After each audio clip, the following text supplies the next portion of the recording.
ឃើញតែរូបជីវ៉ាអូនរំសងហា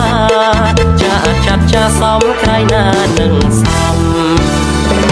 ឡើងរួមទាំងរៀមអង្គុយស្ងៀមលួចសម្លឹងតែខ្ញុំមិនបាច់បងខំបើចេះរួមបងឡើងរួមទៅហើយចា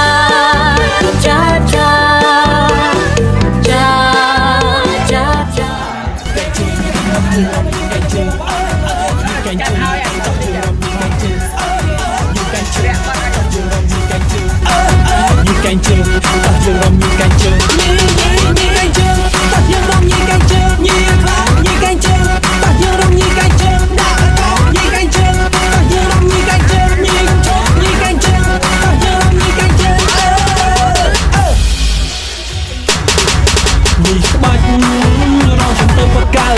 ឆាប់ចូ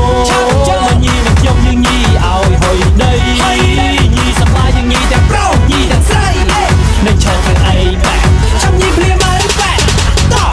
រឿងសប្បាយទុកចិត្តលើខ្ញុំបបួលអ្នកគុំទៅរំធំបាខ្ញុំបបួលទាំងក្មេងក៏បបួលទាំងចាស់ទៅរំធំបាបងសាឡាឡាខ្ញុំរកក្នុងវងអត់ទៅបែអ្នកណាខ្ញុំញីកែជើងខ្ញុំខកគេ